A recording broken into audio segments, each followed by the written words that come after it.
मेरे गुरुदेवा, गुरु माते पिता, गुरु बंधु सखा, तेरे चरणों में स्वामी मेरी कोटि प्रणाम। तेरी बगियन का वो फूल भरो जो फूल चढ़े प्रभु चरण में। गुरु माते पिता, गुरु बंधु सखा, तेरे चरणों में स्वामी मेरा कोटि प्रणाम। तेरे चरणों में स्वामी मेरा कोटि प्रणाम। पंच परमेष्टि भगवान को नमन। प्रातः स्मरणीय चारों ही दादा गुरुदेवों के श्री चरणों में वंदन। समता मुक्ति समन्वय साधिका, तन में व्याधि मन में समाधि धारी के पूज्य गुरुया शिवचक्षु श्री महाराज साहिब के पावन पुनीत श्री चरणों में अनंत अनंत आत्मभावेन वंदन।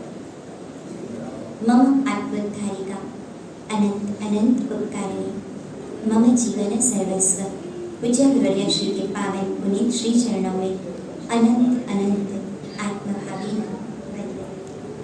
पाठ पर विराजे आदरणीय सात्विक भगवान प्रभु आदरणीय।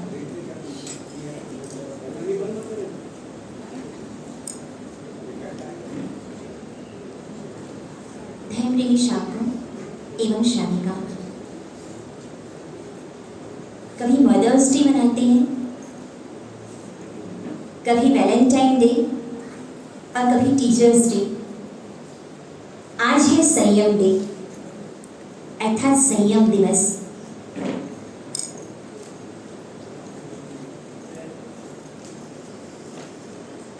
कब वह दिन आएगा जिस दिन ये पवित्र रजोहरण, आप जानते हैं रजोहरण क्या है? ये तीर्थंकर परमात्मा का वरद हस्त है। जब कभी दीक्षा होती है, तीर्थंकर परमात्मा स्वयं अपने हाथों से रजोहरण आकांक्षी मुमुक्षु या जो दीक्षार्थी होते हैं उनके हाथों से ये रजोहरण की प्राप्ति होती है। और जब यह रजोहरण मिलता है, ऐसा कहा जाता है कि उसे मस्तक से स्पर्श करके जो प्राणों की तड़प, श्रावक के 3 मनोरथ होते हैं, उसमें से एक मनोरथ होता है कब मुझे संयम जीवन की प्राप्ति हो। इस भाव में नहीं तो आने वाले भाव में। और वैसे भी यदि किसी को मास्टर्स करना हो तो पहले वह नर्सरी प्राइमरी क्लासेस धीरे धीरे वह ग्रेजुअली आगे बढ़ता है। पहले कुछ अंशों में पार्शियली सेल्फ कंट्रोल करने की साधना प्रारंभ होती है और धीरे धीरे क्रमशः आगे बढ़ते बढ़ते जब अनंत पुण्यानुबंधी पुण्य का उदय होता है, तब यह संयम जीवन गुरु कृपा और प्रभु कृपा से प्राप्त होता है। नन्हे से वज्र स्वामी जन्म हुआ और कानों में ये शब्द सुनाई दिए कि इनके पिता तो दीक्षित हो गए। यदि पिताजी होते तो पुत्र का जन्मोत्सव राजशाही ठाट बाट से मनाया जाता। सिर्फ दीक्षा, यह शब्द सिर्फ कानों को नहीं उनके प्राणों को झंकृत कर गया। अब सोचिए, न्यू बॉर्न बेबी है, अभी जिस नन्हे से शिशु का जन्म हुआ है, दीक्षा शब्द सुनते ही कहाँ सुना है, कब सुना है? और जब भीतर चेतन मन से अवचेतन मन की गहराइयों में डुबकी लगाते चले गए, तब उनको पूर्व जन्म की स्मृति। वैसे भी जो इनोसेंटनेस एक बच्चे की होती है, उम्र बढ़ने के साथ साथ चूंकि मन में अनेक ग्रंथियां हम बांधते चले जाते हैं, जिसके कारण चेहरे की निर्दोषता और उसका भी यदि की पॉइंट यदि देखा जाए तो भावों में जो निष्कपटता होनी चाहिए निश्चलता होनी चाहिए, ट्रांसपेरेंसी होनी चाहिए, वह धीरे धीरे धीरे धीरे ब्लर हो जाती है और कहा जाए तो कम होते होते जो नहीं होना चाहिए। वज्र स्वामी जिनको दीक्षा शब्द सुनते ही जाते स्मरण ज्ञान की प्राप्ति हुई और उस ज्ञान के माध्यम से उन्होंने जाना कि मेरे जीवन में, पूर्व जीवन में, और वह जो साधना पूर्व भाव में जो मैंने साधना की थी वह साधना पूर्ण नहीं हो पाई, तो वर्तमान जीवन में संस्कार कभी समाप्त नहीं होते, शरीर साथ नहीं जाता, किंतु संस्कार हमारे साथ जाते हैं। वो पूर्व के संस्कार वर्तमान में जागृत हो गए, कैसे दीक्षा मिले। और वैसे भी 8 वर्ष या 60 वर्ष ये वैलिड एज है दीक्षा लेने के लिए। 60 वर्ष के बाद शरीर विहार या साधना के लिए जो शरीर की सुदृढ़ता चाहिए या सहनन की मजबूती वह धीरे धीरे कम होती चली जाती है और 8 वर्ष में मैच्योरिटी जो रिक्वायर्ड होती है वह प्राप्त हो जाती है। नन्हा सा शिशु, सोचिए क्या पूर्व के संस्कार होंगे कि उस शिशु के मन में तड़प है, जो शावक का 3 मनोरथ, जिसमें यह मनोरथ कि कब मुझे संयम जीवन की प्राप्ति हो। मनोरथ का मतलब यह है कि जिसे आप कह सकते हैं इंग्लिश में burning desire, anyhow I have to, मुझे पाना है। यह भावना अंतर हृदय से नित्य प्रातः काल परमात्मा के सामने वह भावना करता है। इतना रोता है बालक, इतना रोता है बालक कि माँ परेशान हो जाती है। गुरु महाराज जिनका पुनः उस गांव में पधारना होता है, गुरु महाराज ने कहा कि आप गोचरी वहरने के लिए जा रहे हैं, सचित या अचित जो भी दीक्षा मिले आप उसे लेकर के आइएगा। जब किसी बाला की दीक्षा होती है माता पिता अनुमति देते हैं और उसके पश्चात यह प्रार्थना करते हैं गुरु महाराज से, गुरु महाराज सचित भिक्षम गृह, अर्थात हमारी नन्ही सी यह राजकुमारी जैसी बालिका जिसको हमने नाजों से पाला है, आप इस सचित भिक्षा को आप ग्रहण करके हमें लाभ दिलावे, हमें अनुग्रहित करें। 10,000 रुपए, 50,000 रुपए का फ्लावर डेकोरेशन किया जा सकता है, उन फूलों को भगवान के चरणों में समर्पित किया जा सकता है, किंतु वो वीर पिता और वीर माता होते हैं जो अपने कलेजे का टुकड़ा, जो अपने जिगर का टुकड़ा शासन की सेवा में समर्पित कर देते हैं।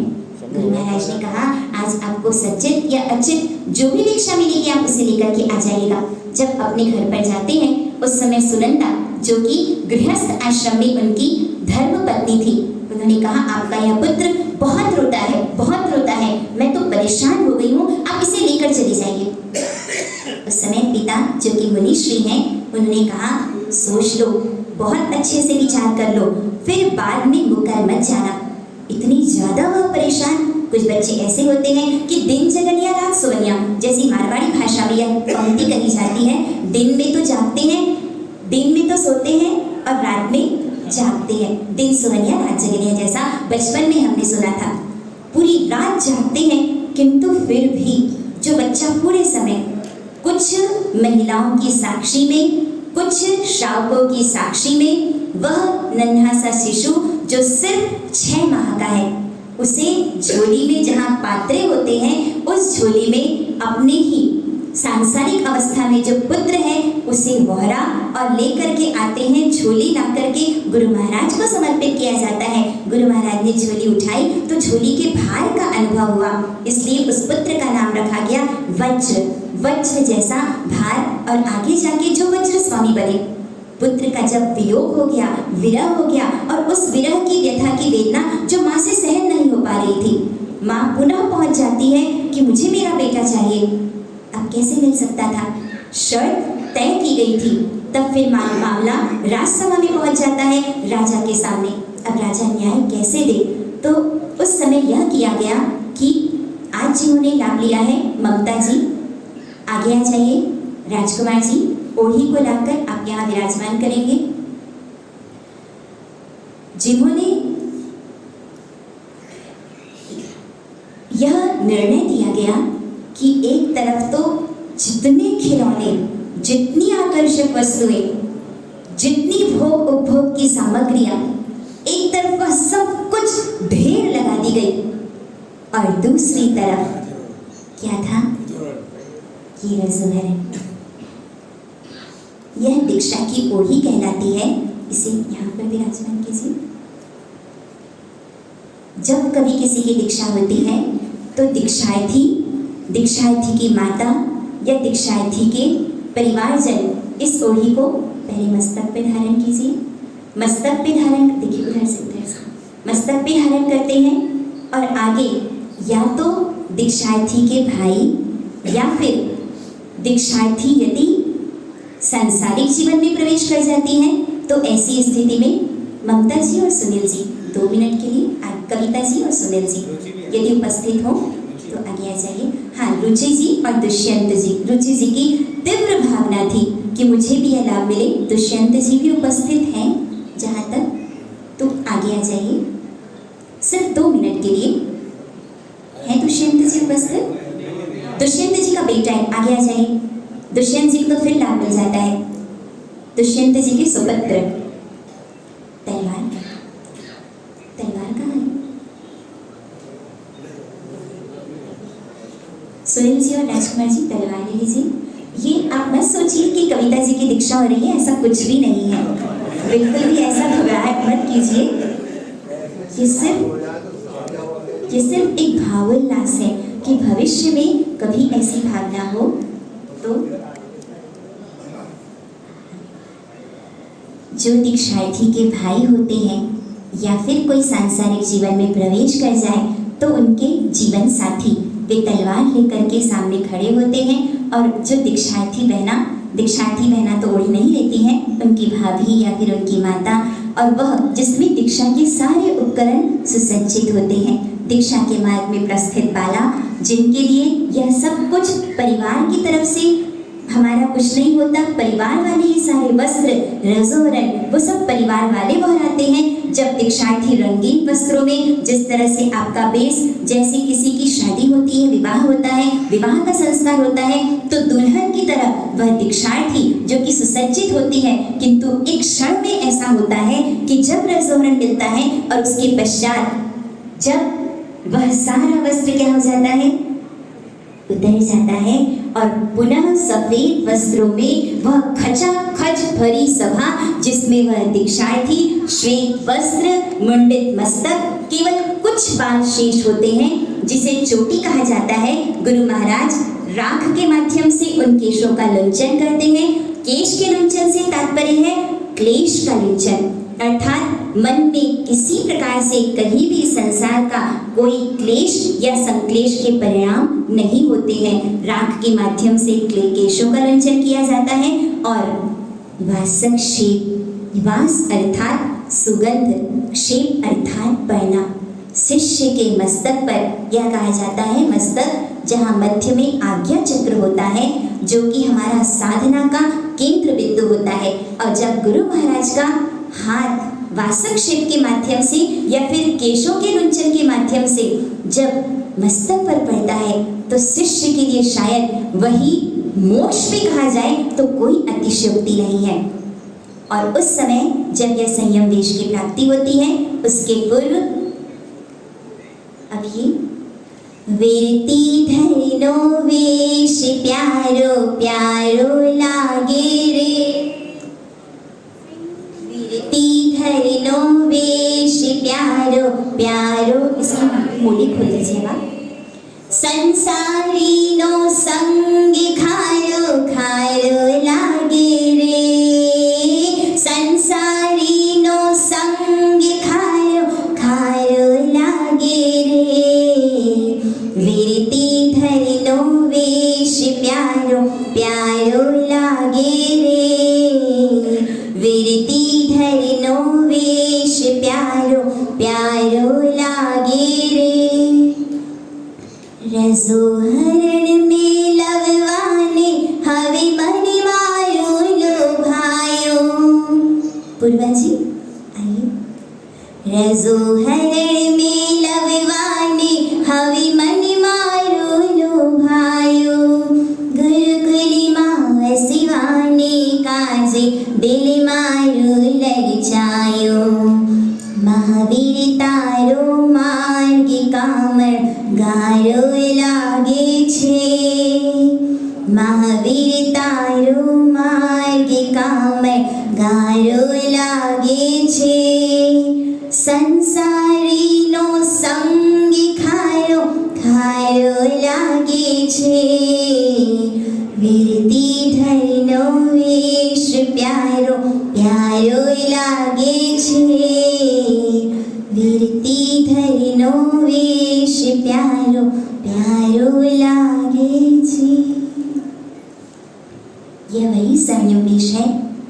सर्वप्रथम भगवान महावीर के शासन में सबसे पहले यह वेश की प्राप्ति किसे हुई थी? किसे हुई थी? गौतम स्वामी को. भगवान महावीर के सर्वप्रथम शिष्य गौतम स्वामी, जिनको यह वेश की प्राप्ति हुई थी. संयम जीवन के जो उपकरण हैं, आज शायद हम उन नामों से भी परिचित नहीं हैं. उन नामों का श्रवण करेंगे और साथ में उसका क्या महत्व है, इस महत्व के बारे में जानकारी प्राप्त करेंगे.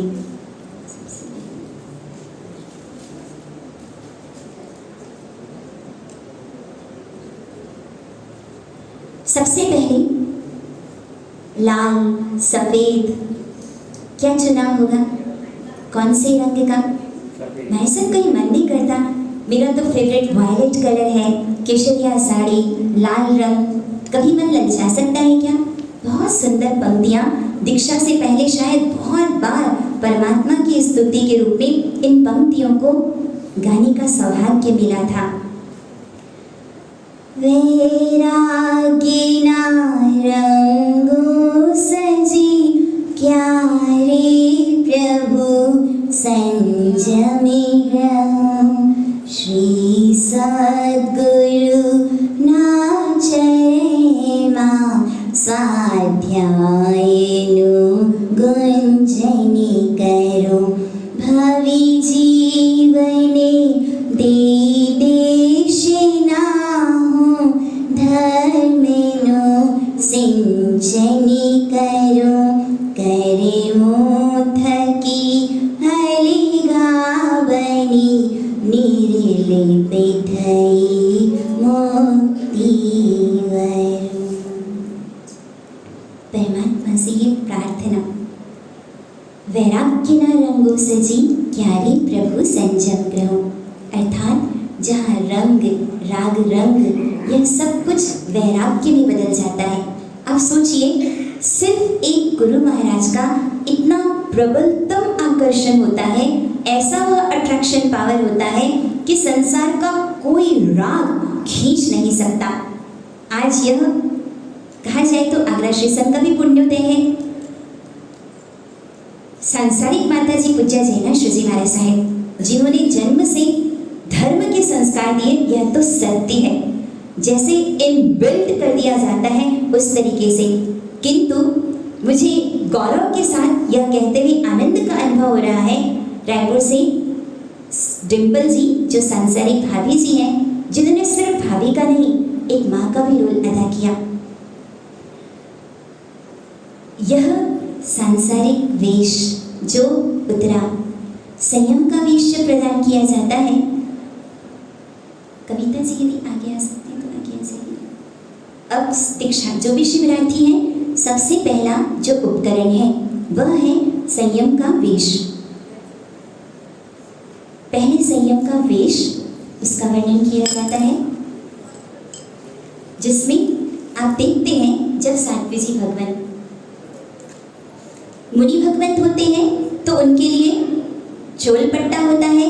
किंतु यदि सात्विक जी भगवंत होते हैं, जैसे गृहस्थ अवस्था में साड़ी पहनी जाती है, सात्विक जी भगवंत, यह जो दिख रहा है वह साड़ा होता है जिसमें सिर्फ एक सिलाई होती है. और उसका कारण यह है कि कम से कम सिलाई होती है तो कम से कम उसमें जीव कहीं फंस न जाए. जीवों की चेतना ही साधु जीवन का मुख्य लक्ष्य होता है. सबसे पहला संयम वेश राग रंग जो कि वैराग्य रंग में बदल जाता है. साड़ा और ऊपर चद्दर होती है, सफेद चद्दर, श्वेत रंग जो कि सात्विकता का प्रतीक होता है. और यह डिनोट करता है कि इसी श्वेत रंग की तरह मेरा मन क्या हो जाए, उज्जवल और धवल हो जाए. जैसा कि कबीरदास जी ने कहा, ज्यों की त्यों धर दीनी चदरिया, अर्थात मैंने जो उज्जवल संयम रूपी चदरिया की प्राप्ति हुई है। जो जीवन रूपी चदरिया मुझे जन्म से मिली थी, मैंने उसमें कोई दाग नहीं लगाया। ऐसा ही बेदाग जीवन जीने का संदेश देता है ये श्वेत वस्त्र। उज्जवल और धवल बनने की प्रेरणा दिया करता है। चारों गति में सम्यक दर्शन की प्राप्ति हो सकती है। ध्यान से सुनिएगा, चारों गति में सम्यक दर्शन की प्राप्ति हो सकती है। श्रावक अर्थात देशवृत्ति, जो मनुष्य और तिर्यंश को भी प्राप्ति हो सकती है। अर्थात पशु गति में जैसा चंड कौशिक, जिन्होंने श्रावक के व्रतों को ग्रहण किया। श्रावक के व्रत पशु गति और मनुष्य गति में भी संभव है, किंतु सर्ववृत्ति अर्थात संयम जीवन वो कहाँ संभव है? सिर्फ और सिर्फ मनुष्य जीवन में। देवता भी तरसते हैं इस वेश को प्राप्त करने के लिए। जब भरत महाराजा जी को केवल ज्ञान की प्राप्ति हुई, वे राज वस्त्रों में थे, राजशाही वस्त्रों में थे, किंतु जैसे ही उनको केवल ज्ञान की प्राप्ति हुई, देवता उपस्थित हुए, उनके वस्त्रों का परिवर्तन किया गया और उनको साधु वेश अर्पण किया गया। यह सर्वप्रथम साधु वेश साहित्य में 9 प्रकार के रस कहे गए हैं और एक होता है शांत रस, जहाँ सारे रस शांत हो जाते हैं, जहाँ सारा राग वैराग्य में बदल जाता है।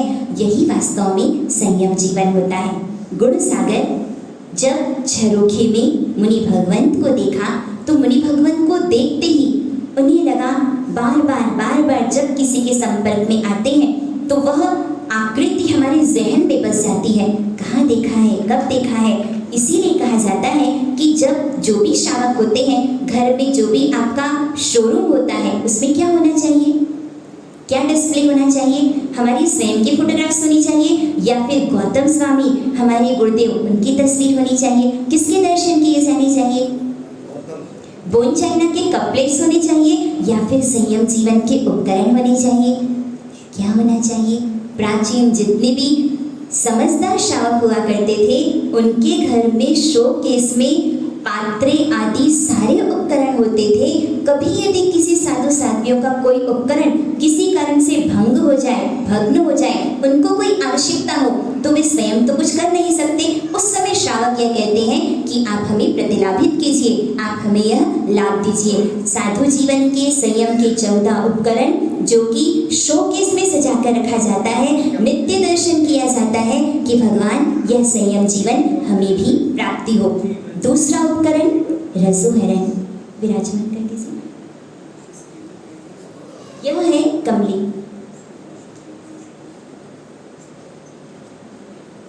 यह है कमली। अहिंसा परमो धर्मः, ये हमारा जैन दर्शन कहता है। सूर्यास्त होते होते ऐसा होता है जैसे जैसे सन की जो हॉट रेज होती है वो कम होती जाती है, तो जीवों की उत्पत्ति होती चली जाती है। इसलिए काल होता है जब ये कमली साधु साध्वी जी भगवान जो अपने ऊपर धारण करते हैं, ताकि जो भी कोमल जीव होते हैं उनकी जैना हो सके। उन्हीं पर यदि वो जीव गिरते हैं तो उनकी रक्षा बहुत आसानी से होती है, क्योंकि वो सॉफ्ट होते हैं और किसी प्रकार से उन जीवों की लालना नहीं होती। यह तो हुआ संयम वेश। अब उसके पश्चात दूसरा उपकरण है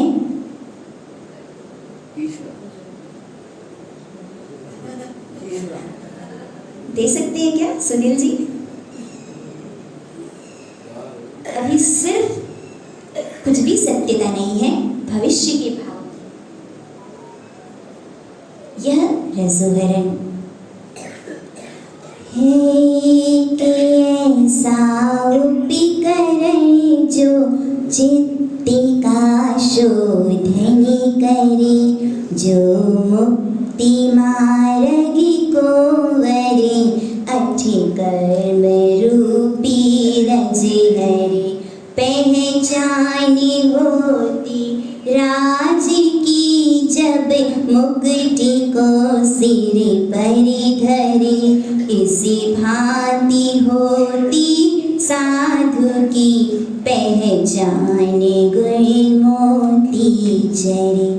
जैसे राजा की पहचान होती है, राजा का मुकुट, सारे आभूषणों को राजा उतार कर दे सकता है, किंतु मुकुट कभी भी किसी को नहीं दिया जाता। उसी तरह से साधु की पहचान क्या होती है? यह रजोहरण, वह नन्हा सा बालक, 3 वर्ष का बालक, जब उसे एक तरफ सारे खिलौने, संसार की जितनी आकर्षक वस्तुएं इसी रजोहरण को देख के मन में हिलोरे उठते हैं, मन में आनंद की उर्मियाँ उठती हैं कि कब यह मुझे प्राप्त हो। जिसके सामने यदि आपको कहा जाए कि आपका मोबाइल भी आपको नहीं मिलेगा, छूट सकता है क्या? छूट सकता है। यह उसका ऐसा आकर्षण होता है। यह रजोहरण रज को हरने वाला, रज अर्थात आत्मा में जो कर्म रूपी रज है उसको हरने वाला यह रजोहरण होता है। जब कभी सात्विक जी भगवान आसन बिछाते हैं या कहीं भी कोई भी वस्तु उठाते हैं, रखते हैं, तो इस रजोहरण के माध्यम से पूंछने का कार्य करते हैं। हमारी आंखों से नहीं दिखता, किंतु बहुत छोटे छोटे जीव होते हैं, उन जीवों की जया करने के लिए यह रजोहरण जिसका उपयोग किया जाता है। यह रजोहरण जिसमें अंदर लकड़ी की डांडी होती है जो कि 24 अंगुल लंबी होती है। लकड़ी की डांडी जो कि 24 अंगुल लंबी होती है। 24 प्रकार के दंडक होते हैं जहाँ दंड की प्राप्ति होती है। जो भी मन वचन काया से दंड हम करते हैं उसका दंड फिर 24 प्रकार के दंडक अर्थात 84 लाख जीव योनियों में उसका भुगतान करना होता है। उन 24 दंडकों से मुक्त प्राण मुक्ति के लिए इसमें 24 अंगुल लंबी यह डांडी होती है। वह डांडी जो कि चौकोर होती है, इसका मतलब 4 गति लाख 84 योनि में कभी हम किसी पत्ते के रूप में जन्म लिए और कभी किसी बैल के रूप में भी जन्म लिया, कभी पद्मावती देवी के रूप में देवी का स्थान भी प्राप्त किया, तो कभी आज जिस तरह मनुष्य बने हैं। 4 गति 84 लाख जीव योनियों से मुक्त होने के लिए यह चौकोर डंडी होती है। यह जो ऊन होता है जो कि जैना के लिए जो 8 अंगुल लंबा होता है, जिसका तात्पर्य प्रति समय 8 प्रकार के कर्मों के असंख्य नहीं, अनंत नहीं, अनंतानंत कर्म दलित जो हमारी आत्मा में प्रति समय बंध रहे हैं, उन कर्मों के क्षय के लिए यह 8 अंगुल लंबा जो कि फलियां होती हैं, उनकी फलियां होती है। जैना का कारण और बताइए, वो वज्र स्वामी जिनके सामने माँ है और सारे संसार के लुभावने उपकरण हैं, मिठाइयाँ हैं, खिलौने हैं, और दूसरी तरफ सिर्फ गुरु महाराज ने रखा है सिर्फ और सिर्फ रजोहरण। क्या किया वज्र स्वामी ने? उम्र है सिर्फ 3 वर्ष की, क्या किया उन्होंने? सब कुछ छोड़ करके वे जिन्होंने रजोहरण को मस्तक से स्पर्श किया और रजोहरण को लेकर के वह नृत्य करने लग गए। और तभी से यह परंपरा है, जब दीक्षार्थी को गुरु महाराज की कृपा से रजोहरण की प्राप्ति होती है, मस्तक से सम्मान सूचक विनम्रता रूपी नमन करते हैं और उसके पश्चात चौमुखी प्रतिमा, दीक्षा में चौमुखी प्रतिमा जी होती है और चारों ही प्रतिमा शांतिनाथ भगवान की होती है। वे शांतिनाथ भगवान जिनका सब तरफ प्रतिमाएं, सर्वाधिक प्रतिमाएं शांतिनाथ भगवान की होती है, और उसका कारण यह है कि 12 भाव में उन्हें किसी के प्रति भी दुर्भाव नहीं आए। 12 मिनट भी यदि निकल जाए ना कि किसी के प्रति दुर्भाव न आए तो वह असंभव है, किंतु शांतिनाथ भगवान जिनका अतिशय, उसका कारण 12 भावों तक उन्हें किसी के प्रति भी दुर्भाव नहीं आए। शांतिनाथ भगवान की चौमुखी प्रतिमा होती है जिसकी चारों तरफ फिर दीक्षार्थी रजोहरण लेकर के नृत्य करता है और अपने आनंद और भावावेश को प्रकट करता है। यह कहा जाता है जिस समय रजोहरण की प्राप्ति होती है, भावों का ग्राफ इतना ऊंचा पहुंच जाता है कि 7वें गुण स्थान की स्पर्शना होती है, अर्थात आत्मिक आनंद का अनुभव होता है। दूसरा उपकरण रजोहरण, तीसरा उपकरण है मुहपत्ति। रजोहरण के साथ यह मुहपत्ति, जिसे गुरु महाराज का चरण इमेजिन किया जाता है। गुरु भगवान जब ये मुहपत्ति होती है, जब हम कहते हैं अहो कायम कायम, अर्थात अहो कायम, अहो मतलब आप, कायम आपके चरणों को काय मतलब अपने मस्तक से स्पर्श करते हैं, ऐसी भावना भाई जाती है।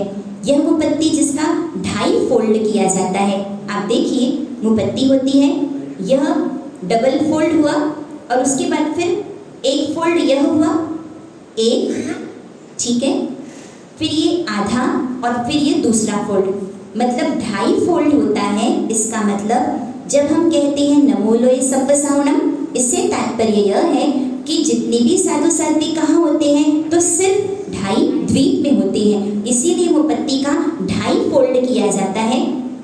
यह पहला फोल्ड, फिर ये आधा और फिर ये दूसरा फोल्ड, इस तरह से 2.5 फोल्ड किया जाता है, जिसका मतलब यह है कि जितने भी साधु साध्वी हैं, 2.5 द्वीप में जितने भी साधु साध्वी हैं, सबकी वंदना जब हम मुपत्ति से अहो कायम काय करते हैं तो उन सब की वंदना इस सूत्र के माध्यम से कही जाती है। जीव रक्षा के लिए उसका उपयोग किया जाता है।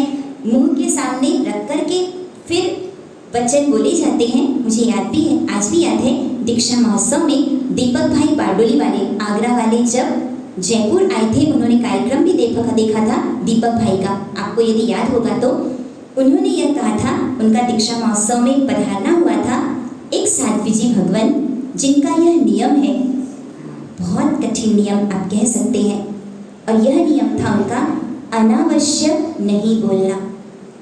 सोचिए हम आवश्यक कितना बोलते हैं और अनावश्यक कितना बोलते हैं। आवश्यक बोलते हैं 80%, अनावश्यक बोलते हैं 20%। सही है क्या रेशियो? क्या रेशियो है हमारा? आवश्यक कितना बोलते हैं? 20%। अनावश्यक कितना बोलते हैं? वो साध्वी जी भगवान दीपक भाई बता रहे थे, 17 वर्ष जिस समय मेरी दीक्षा का समय था, 17 वर्ष उस समय उनकी दीक्षा पर्याय हो चुकी थी, और केवल आवश्यक ही बोलना ये उनका नियम था। यह मुपत्ति जो संकेत करती है कि केवल आवश्यक ही बोलना। होता यह है कि हमारे मुंह से गर्म वायु निकलती है और बाहर की जो हवा होती है वो ठंडी होती है, तो जब दोनों का स्पर्श होता है तो वायुकाय के जीवों की विराधना होती है, इसलिए भी मुपत्ति का उपयोग किया जाता है। दूसरा कारण यह होता है कि यह जो मुपत्ति, आपने देखा होगा शाम के प्रतिक्रमण के समय कई बार मच्छरों की भरमार होती है। कभी ऐसा होता है कोई मच्छर मुंह में भी चला जाता है, तो उन छोटे छोटे जीवों की रक्षा हो। संपातिम जीव अर्थात छोटे छोटे जीव होते हैं जो उड़ते हैं और हमारे कहीं मुंह में प्रवेश न कर जाए, इसलिए इस मुपत्ति का उपयोग किया जाता है। इस मुपत्ति में फिर से बताइए कितना फोल्ड होता है? 2.5। क्यों होता है? 2.5 द्वीप के साधु साध्वियों की वंदना के लिए। अब देखिए इस मुपत्ति में 4 कोने होते हैं। यह 4 कोने जो कि सम्यक दर्शन, सम्यक ज्ञान, सम्यक चारित्र और सम्यक तप, ये 4 नैतिक आहार संहिता का वर्णन करता है, उसे डिनोट करता है। यह 4 कोने आप देखिए, मुपत्ति में 4 कोने होते हैं, सम्यक दर्शन, सम्यक ज्ञान, सम्यक चारित्र और सम्यक तप। एक बार ऐसा हुआ, आपको याद होगा पर्यूषण में यह बताया गया था, त्रिलोचन सुरेश्वर जी महाराज साहेब जो गुरु महाराज के पास आकर के कहते हैं, इचकारी भवन पसाई करी, 55 न्यास कराओ जी। गुरु महाराज ने कहा सीधा एक साथ क्या करवाया? 16 उपवास का पचखान। गुरु महाराज ने कहा गुरु केवल आज्ञा नहीं देते, आज्ञा पालन का बल भी देते हैं। आपने पचखान कराया है तो आपको करवाना होगा, मेरी तो कोई शक्ति नहीं है। 16 उपवास पूरे हो गए, पालने की पूरी तैयारी है, और उतने में गुरु महाराज ने जैसे ही पहला कौर, गुरु महाराज ने क्या कहा? बिल्कुल अच्छे दिख रहे हो, चलो करो फिर से 16 उपवास। ऐसे त्रिलोचन सुरेश्वर जी महाराज साहेब जिन्होंने गुरु की वाणी पर श्रद्धा करके एक साथ 16 और 16, जिसे कहते हैं ना सिक्सर धोनी का लगता है, उसी तरह से इन्होंने क्या किया? वे त्रिलोचन सुरेश्वर जी महाराज साहेब अम्बलनेर जहाँ पे उनका एक्सीडेंट हुआ, और वह ड्राइवर त्रिलोचन सुरेश्वर जी महाराज साहेब जिनको अपनी तकलीफ का कोई एहसास नहीं था, उन्होंने कहा जल्दी से ड्राइवर को भगा दो, शावक आएंगे तो न जाने ड्राइवर के साथ किस तरह का दुर्व्यवहार करेंगे। उनकी जो घुटने की हड्डी है वह चूर चूर हो गई थी। ऐसी स्थिति में भी पर दुख कातरता संत हृदय नवनीत समाना, जिनके जीवन में हर समय बसंत होता है वह कहलाता है संत, जिन्हें बाहर की किसी भी ग्लैमरस वर्ल्ड के किसी भी मटेरियलिस्टिक थिंग्स की कोई रिक्वायरमेंट नहीं होती है। आपको लगता होगा हमारे साहब कैसी जिंदगी जीते होंगे, क्या एंजॉय करते होंगे, कैसे रिफ्रेशमेंट होता होगा, पर हमको ऐसा लगता है जब बर्तनों का ढेर ढेर होता है या रात को 10 बजे भी जब सब्जी और दाल का छौंका लगाया जाता है तब लगता है कि गुरु महाराज की अनंत कृपा हुई कि उस जीवन से हम नहीं कह रहे हैं कि वह जीवन अनुचित है। अपनी अपनी स्टेज होती है, अपना अपना पुण्य होता है, अपने अपने पूर्व के संस्कार होते हैं, पर यह सत्य है कि परमात्मा आने वाले जीवन में कभी गृहस्थ जीवन में न जाना पड़े, भाव भाव में यही साधु जीवन मिले। देवचंद जी महाराज साहेब जिन्होंने फरमाया है, जगते में सदा सुखी मुनि राज, जगते में सदा सुखी मुनि राज।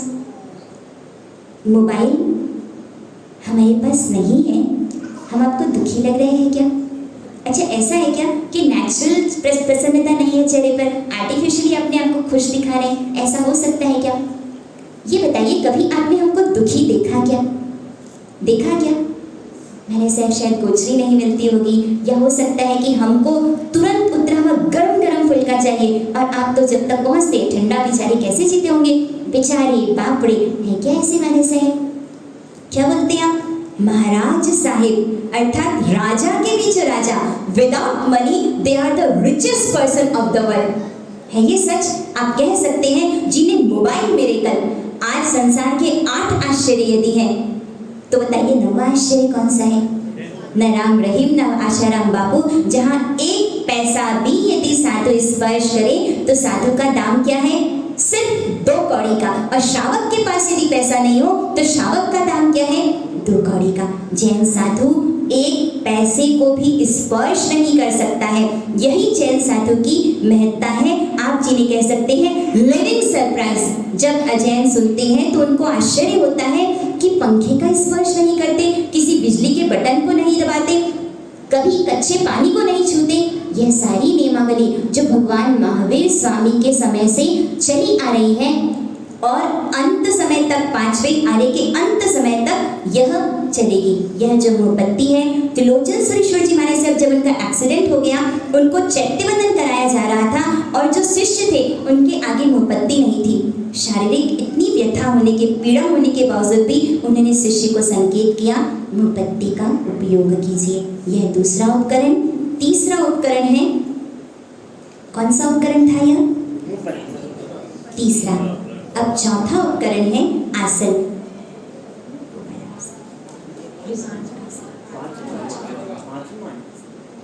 यह आसन, उन्हीं आसन का उपयोग किया जाता है।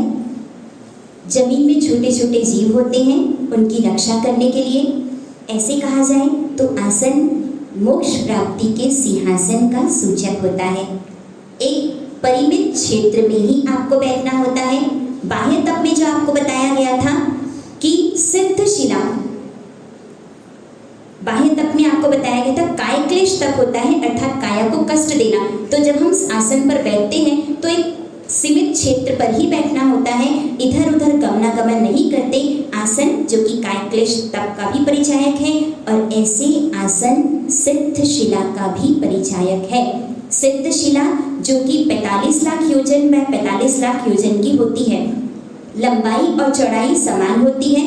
तो उसी तरह से सिद्धों को जो आनंद और सुख की प्राप्ति होती है, सामायिक में आजीवन सामायिक साधु की होती है। उनको बार बार सामायिक लेना और सामायिक पाना ऐसा कुछ नहीं करना होता, आजीवन उनकी समायिक होती है। करेमी भंते समायम सप्तम सावज्जम जोगम पचकामी, अर्थात सारे सावध योग का त्याग किया जाता है। तो जो सिद्धों को आनंद का अनुभव होता है, उसका अंश का अनुभव होता है, इस आसन पर जब मुनिराज विराजमान होते हैं या श्रावक जब समायिक में होते हैं तो उस आनंद के अंश का अनुभव होता है। व्यवहार भाष्य में यह कहा गया है कि सिद्धों के सुख का एड्रेस है मुनि का मुख, अर्थात जो अनंत अव्यापात आनंद का अनुभव सिद्ध भगवंत करते हैं उसके एक अंश का अनुभव जब सम्यक दर्शन की प्राप्ति होती है, आत्मिक आनंद का अनुभव होता है, उस समय गुरु महाराज या फिर मुनि भगवंत इस आनंद को प्राप्त करते हैं। अब उसके पश्चात अगला उपकरण है किसमें गोचरी बहराते हैं? केवल पात्रा कहा जाता है या गौतम पात्रा जिसे कहा जाता है, यह गौतम पात्रा। अंगूठे अमृत बसे लभितया भंडार, श्री गुरु गौतम समरिये वांछित फलदाता। यही वो काष्ठ के पात्र हैं जिसपे कुरुगुरु मुनि जो कि लूखे चावल बहर करके लाए थे, किंतु साथी महाराज ने नहीं बोलना चाहिए किंतु वह कार्य किया। उनके थूक को घी मान करके चावल को उन्होंने वापरा और आहार करते करते केवल मासक श्रवण करे उनको केवल ज्ञान होगा ऐसा नहीं है। आहार करते करते अर्थात खाते खाते जिन्हें केवल ज्ञान की प्राप्ति हुई वह किसका प्रभाव था? समता का। समता से अपमान को उन्होंने सम्मान माना, सम्मान में प्रसन्नता, यह वास्तविक गुरु कृपा नहीं है। अपमान के क्षणों में जो कि मोहनीय कर्म के क्षयोक्षम से चित्त में प्रसन्नता बनी रहे, यह निश्चय से गुरु कृपा का फल है। और यह कुरुगुरु मुनि जिन्होंने करके बताया, यह गौतम पात्रा जिसमें केवल अंगूठा लगाया गौतम स्वामी ने, और क्या हो गया? यह कहा जाता है हिंदी में, सिर मुंडन के 3 गुण, सिर की मिट गई खाज, खाने को लड्डू मिले लोग कहे महाराज।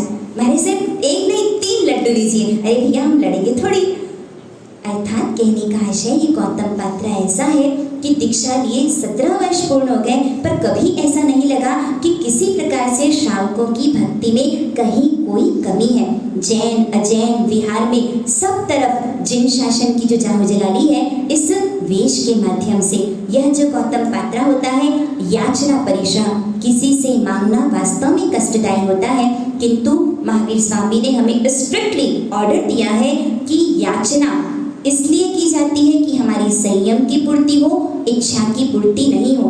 पूज्य चक्षुश्री जी महाराज साहब जिनके हाथ आंख पास एक टूटा हुआ चश्मा था, सामने वाले व्यक्ति ने बहुत सारे सुंदर चश्मे लाए, तब महाराज साहब ने एक सिंपल सा चश्मा उठाया और कहा, साध्वी जी भगवान को समझाते हुए, वाचना देते हुए कि याचना संयम पूर्ति के लिए होनी चाहिए, इच्छा पूर्ति के लिए नहीं। यह गौतम पात्रा। उसके पश्चात फिर यह स्थापनाचार्य जी। कोई भी क्रिया साधु साध्वी जी भगवान करते हैं तो गुरु महाराज, जैसे हमारे गुरु महाराज पूज्य मणिप्रभा श्री जी महाराज साहब अभी यहाँ प्रत्यक्ष रूप से विद्यमान नहीं है, किंतु स्थापनाचार्य जी के माध्यम से, जैसा द्रोणाचार्य जी ने प्रतिमा बना करके धनुर्विद्या सीखी सर्वश्रेष्ठ एकलव्य ने, जैसे एकलव्य ने द्रोणाचार्य की प्रतिमा बना करके धनुर्विद्या सीखी, उसी तरह से ऐसा माना जाता है कि गुरु महाराज हमारे समक्ष विद्यमान है। समाइक लेने वाले या जो भी आराधना करते हैं पूर्व दिशा की ओर मुख करके बैठते हैं। दिशाओं का अपना ज्ञान, अपना महत्व होता है। जो भी वास्तुविद होते हैं वो बहुत अच्छी तरह से दिशाओं का जो मर्म है, गहराई है, उसे बहुत अच्छी तरह से जानते हैं। पूर्व दिशा से आने वाली सारी किरणें जो पॉजिटिव आइज होती हैं, इसलिए वहाँ पर फिर जो भी पूजा घर आदि पूर्व दिशा में मुख करके ही फिर गुरु स्थापनाचार्य मतलब गुरु महाराज की आज्ञा लेकर के सारी क्रियाएं करी जाती हैं। उसके पश्चात स्वाध्याय अर्थात 3 प्रकार का स्वाध्याय जो कि साधु जीवन में होता है। पहला शास्त्र का स्वाध्याय, दूसरा गुरु मेरी पूजा, गुरु गोविंदो, गुरु मेरा पार ब्रह्म, गुरु भगवंतु।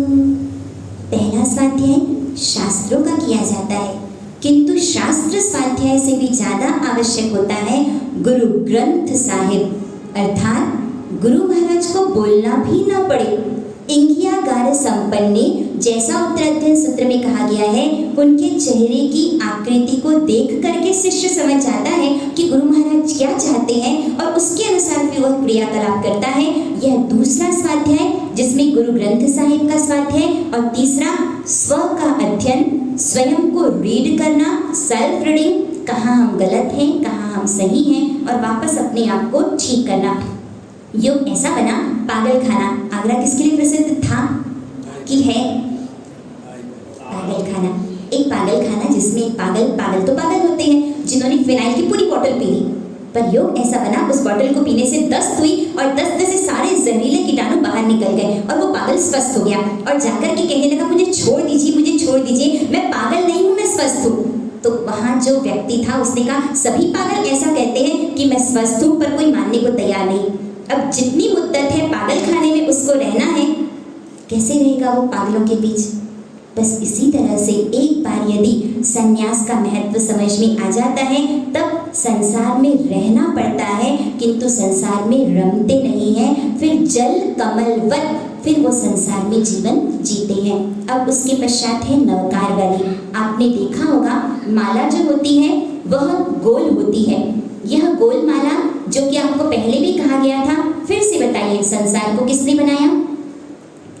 ये दुनिया बनाना और बना के फिर चलाना बस उसी का काम है, बया जबरदस्ती उसका इंतजाम है। किसको बनाया संसार ने? ब्रह्मा ने, आदिनाथ भगवान ने। बस ये जो माला है ना गोल, इसी को डिनोट करती है। जैसे यह गोल माला है उसी तरह से संसार जिसका ना कोई आदि है न अंत है, इस सृष्टि को किसी ने नहीं बनाया। मुर्गी पहले की अंडा नहीं कहा जा सकता। उसी तरह से यदि ब्रह्मा ने या भगवान आदिनाथ ने संसार को बनाया तो किस संसार में उन्होंने साधना की? अनादिकाल से संसार था, अनंत काल तक संसार रहेगा। यह माला का गोलाकार रूप जो बताता है कि संसार था, है और रहेगा। अब यह जो मुख्य मन का होता है उसे गुरु मन का कहा जाता है या फिर मेरु मन का कहा जाता है, जो कि गुरु महाराज या फिर परम गुरु जो मेरी परमात्मा समान आत्मा है उसका सूचक होता है। यह संसार से मुक्त होकर के जब अपनी आत्मा तक पहुंचते हैं तो सिद्ध शिला का भी यह द्योतक होता है। इसीलिए जब माला पूरी होती है तो हम अपनी दोनों आंखों में और फिर मस्तक पे लगाते हैं। सिद्ध शिला का स्थान जो प्राप्त होता है, पूरी माला नवकार मंत्र 108 गुण उनका जब हम स्मरण करते हैं और फिर यह अतिरिक्त 109वां मौन मन का जो कि गुरु महाराज के सम्मान का, विनय का भी प्रतीक होता है।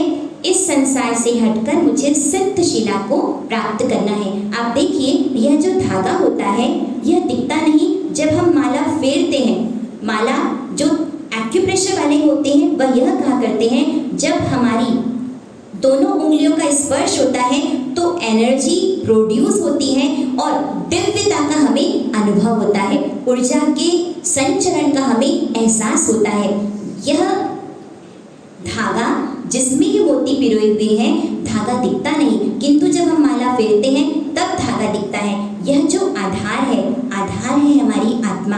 आत्मा दिखती नहीं है, किंतु यदि आत्मा ना हो तो शरीर बोरे जैसा हो जाता है जिसे जला करके राख कर दिया जाता है।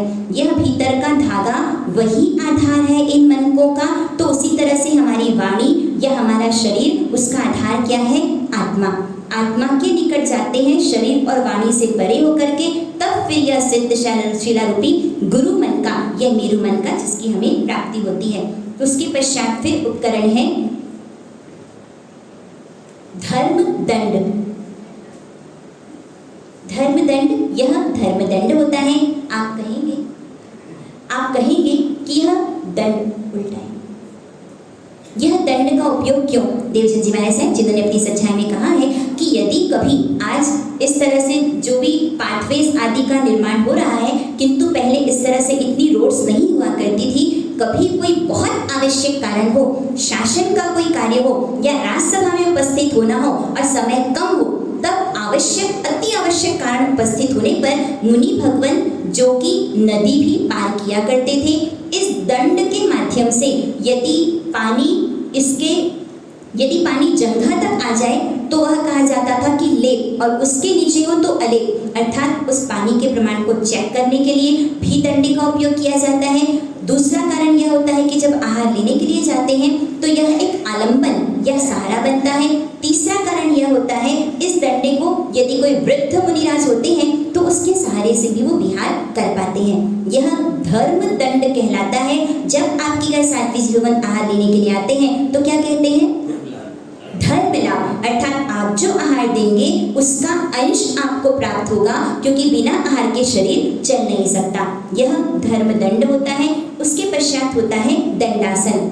रात्रि में मुनि भगवान की आंख के रूप में यह दंडासन जिसे कहा गया है, इस दंडासन का उपयोग किया जाता है। रात्रि में बहुत आवश्यक ही गमनागमन किया जाता है, किंतु इस दंडासन को जमीन पर फिराते हुए, ताकि किसी भी जीव की विराधना न हो पाए। उसके पश्चात पूंजनी होती है। जो भी हमारे संयम जीवन के पात्र होते हैं उसको यह पूंजनी कही जाती है। पात्रों की प्रतिलेखन की जाती है। यदि कुछ अतिरिक्त आहार भी आ गया तो उसी दिन मुनि भगवान को पूरा उपयोग में लेना होता है। एक दाना भी यदि अगले दिन पात्रे में निकल जाए तो उन्हें 10 उपवास का प्रायश्चित आता है, अर्थात जो भी हो उसी दिन उन्हें पूर्ण करना होता है। इस पुंजनी के माध्यम से पात्रों की प्रतिलेखना की जाती है।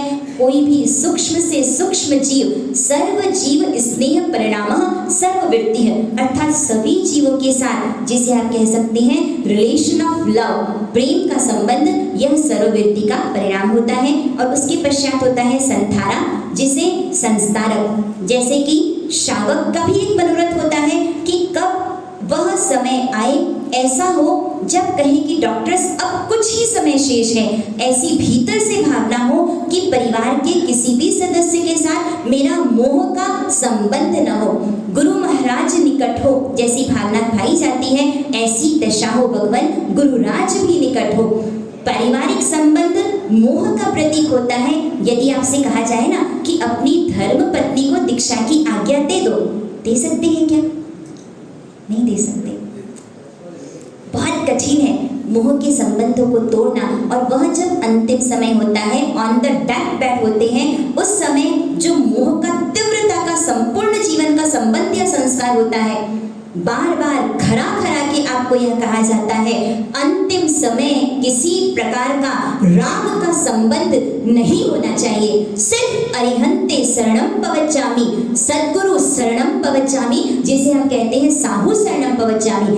देव शर्मा ब्राह्मण जिनको प्रतिबोध देने के लिए गौतम स्वामी गए थे, वे गौतम स्वामी उन्होंने समझाया, अपनी पत्नी के केशों का श्रृंगार कर रहे थे। और देव शर्मा ब्राह्मण जिनकी मृत्यु हो गई और मर करके अपनी ही पत्नी के केश में जू के रूप में जो पैदा हुए, अंते मति सो गति, अंत समय की भावना होनी चाहिए। जैसे यह संस्कारक जिसे संथारा कहा जाता है, एक माँ होती है जो स्विमिंग पूल के माध्यम से तैरना सिखाती है, स्विमिंग करना सिखाती है, किंतु एक माँ ऐसी होती है जो भाव सागर से तैरना सिखाती है।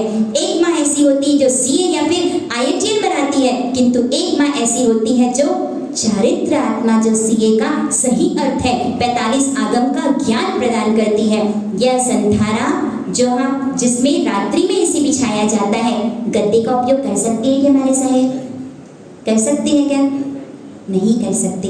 नहीं गद्दा, नहीं किसी प्रकार की मखमली शैया, कुछ भी नहीं होता। ये संथारिया होता है जिसे बिछा दिया जाता है और उसके ऊपर एक कॉटन कपड़ा जिसे उत्तर पट्टा कहा जाता है वह उसके ऊपर बिछाया जाता है। इसमें ही मुनि भगवान या जो भी मुनिराज हैं वो उसमें विश्राम करते हैं।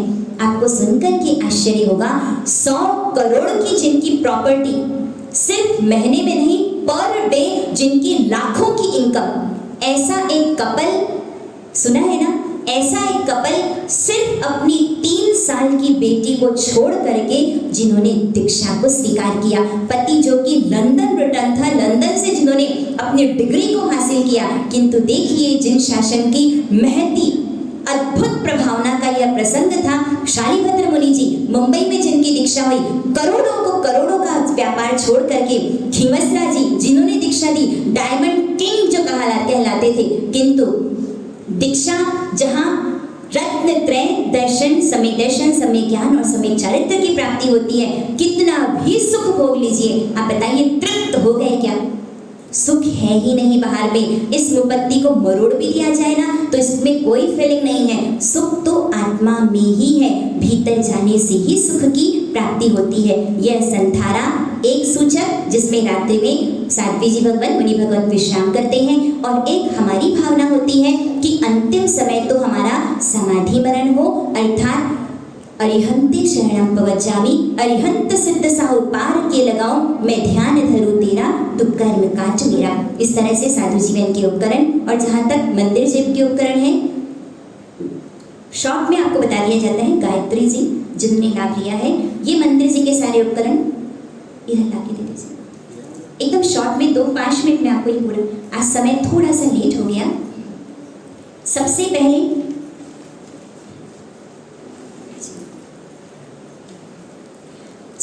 जब हम मंदिर जी में प्रवेश करते हैं, जैसे ही शिखर दिखता है, आप बोलते जाइए क्या कहते हैं हम? नमो जी नारायण। कौन सा प्रणाम होता है? अंजलि बद्ध प्रणाम। दोनों हाथ जोड़कर मस्तक पर लगाकर हम सिर झुका करके परमात्मा को नमन करते हैं। जैसे ही मंदिर जी में प्रवेश करते हैं, उस समय क्या कहा जाता है? निस्सीम। उसके पश्चात जब हम जैसे ही अंदर प्रवेश करते हैं, सबसे पहले घंटनाद किया जाता है, अर्थात परमात्मा आपका दर्शन मुझे प्राप्त हुआ, मेरे नेत्र धन्य हो गए। घंटनाद उघड़े चितारा द्वार त्यारे, भाग्य सौना उघड़े, यह कहा जाता है परमात्मा आपका द्वार खुला, मतलब मेरे भाग्य की किस्मत खुल गई। उघड़े चितारा द्वार त्यारे, भाग्य सहुना उघड़े, ज्યાં दृष्टि प्रभु तारी पड़े, वरसाद ત્યાં सुखिनो पड़े। रणिकारी करता घंट नादे, गूंजितो प्रातः समय, ब्रह्मांड जाने गाय छे, भगवंती तारो जय विजय। घंटनाद करके भगवान की जय जयकार यह संपूर्ण ब्रह्मांड में हम उन ध्वनि कणों के माध्यम से प्रकाशित करते हैं, अपने आनंद को अभिव्यक्त किया जाता है। उसके पश्चात फिर काजा निकाला जाता है, अर्थात जैसे घर की सफाई की जाती है, डस्टिंग की जाती है, उसी तरह से घर, वहाँ मंदिर जी का काजा जो कि स्वयं इंद्राणी निकालती है, और वह लाभ काजा निकालने का लिया जाता है। परमात्मा की गर्भगृह के सामने पहुंचते ही कौन सा प्रणाम किया जाता है? अर्धावनत, अर्थात कमर तक आधा अंग झुका करके प्रणाम करके स्तुति की जाती है। धूप और दीप प्रगटाया जाता है। पहले धूप और दीप प्रगटाया जाता है। धूप बाईं ओर और दीपक दाईं ओर रखा जाता है। धूप से तात्पर्य है कि यह धूप की जो सुवास है, तो परमात्मा आपकी सुवास, आपकी सुगंध मुझे प्राप्त हो। दीपक अर्थात ज्ञान का प्रकाश मुझे प्राप्त हो। 3 प्रदक्षिणा दी जाती है। उसके पश्चात फिर चंदन कौन घिसेगा? पुजारी जी घिसेंगे कि एक दिन के लिए हम भी पुजारी बन जाएंगे? कभी लाभ लेना चाहिए। चंदन घिसा जाता है। परमात्मा कुमारपाल भाई फरमाते हैं, बीजाने माटे घसाई जाऊं, अर्थात दूसरों की सेवा में मैं इतना तत्पर हो जाऊं कि मुझे अपने देह की शुश्रूषा का भी कोई ध्यान न रहे। चंदन जैसे सुगंध देता है, चंदन से शीतलता की मुझे प्राप्ति हो, यह जिससे चंदन घिसा जाता है।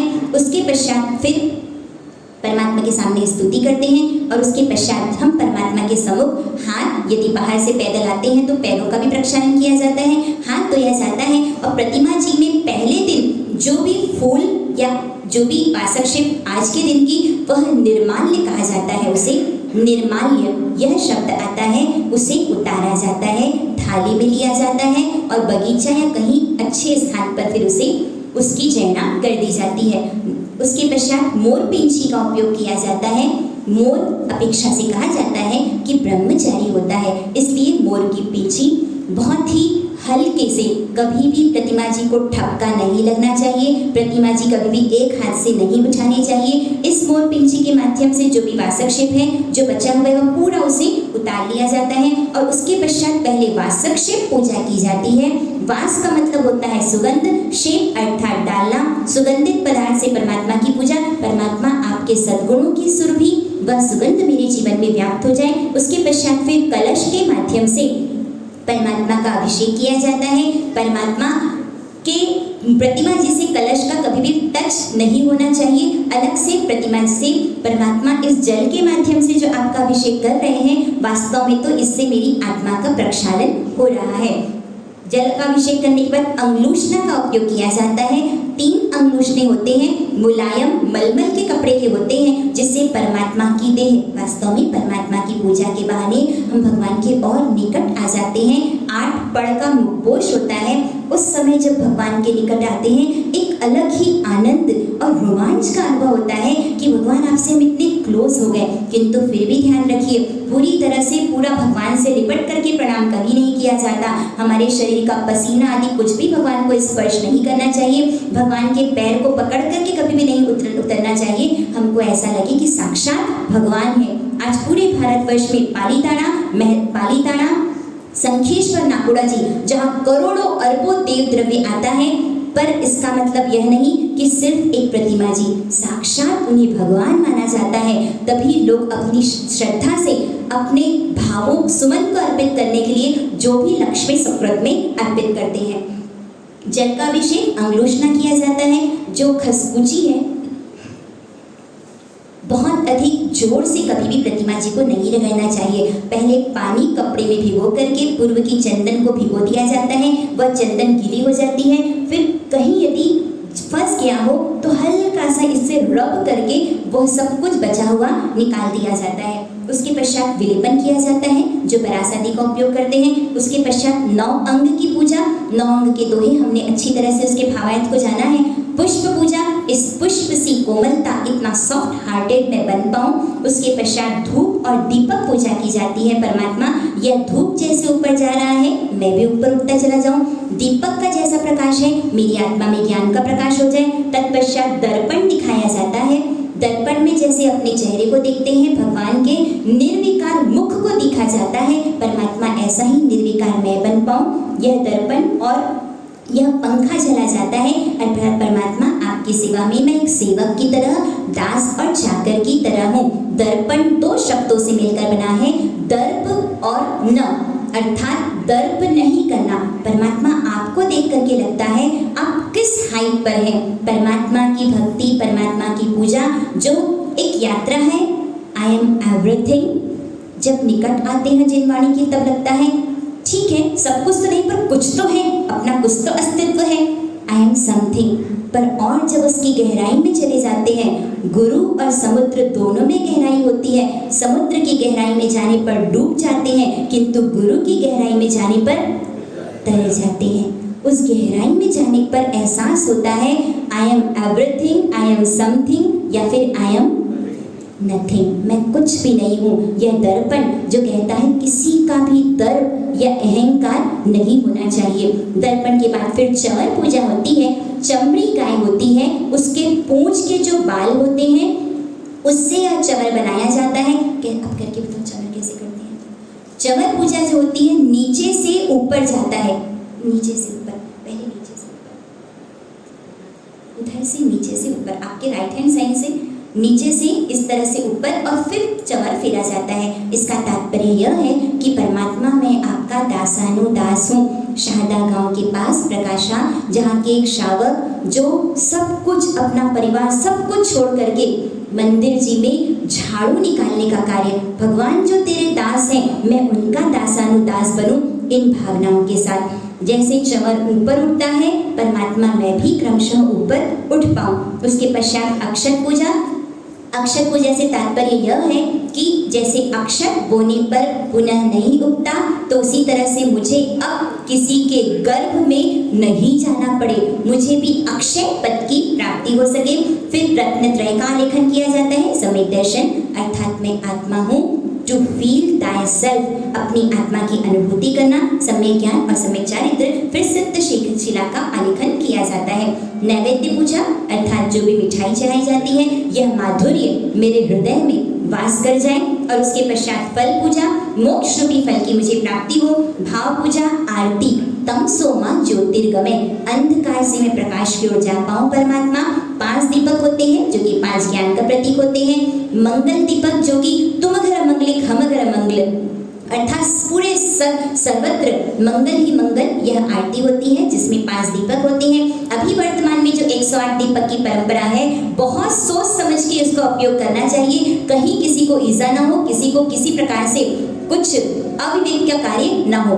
मंगल दीपक और उसके पश्चात फिर शांति कलश अंत में किया जाता है। बड़ी शांति का पाठ किया जाता है संपूर्ण। जैसे शांति कलश की धारा कैसी होती है, कैसी होती है उषा जी? शांति कलश की धारा अखंड होती है, तो उसी तरह से परमात्मा मेरे हृदय रूपी सिंहासन में शांति की धारा अखंड रहे।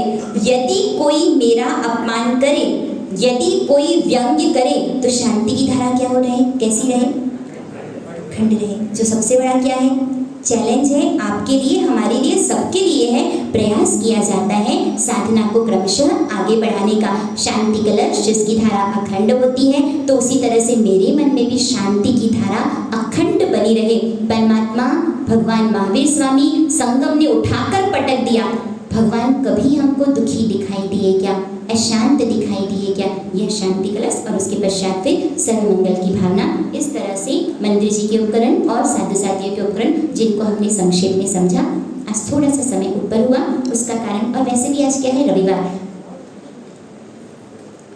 बचत खान सचिन भाई हैं उपस्थित, आज ठीक है। एंबल जिनकी हो, एंबल या नीली का पचखान, जो नमक का उपयोग करते हैं वो नीली, और जो उनको नमक नहीं लेना हो, आज नौपत जी ओली का दूसरा दिन है। लाल रंग से शुद्ध पद की आराधना की जाती है, जिनके भी एंबल का पचखान हो। उगिस लोकासी कुछ सरपरसी मुझे से मुझे चंपेर मस्तम परम खैम थम सरम एंबलम निगरी पिछले वेलम कितने से रोकित तरीके के काष्टम के आश्रम बच गई दिगी हम ती आहरम अस्तम परम खैम से मनथम से संतरम सस्मै विद्यागणम भूसिले। बोलिए कलिकुंड पार्श्वनाथ भगवान की, चारों दादा गुरुदेव की, पाठ पर विराजित साध्वी मंडल के श्री चरणों में मेरा सत्संग है। बंधुओं, आज शिविर का 7वां दिन है। साध्वी जी महाराज सामने साधु साध्वी उपकरण, परमात्मा के उपकरण को बहुत ही अच्छे ढंग से हमारे बीच में रखा। मैंने तो उषा जी या और श्राविका इन उपकरण के विषय में जानते होंगे। मैंने तो अपने जीवन में प्रथम बारी परमात्मा के उपकरण के विषय में तो समझा भी थोड़ा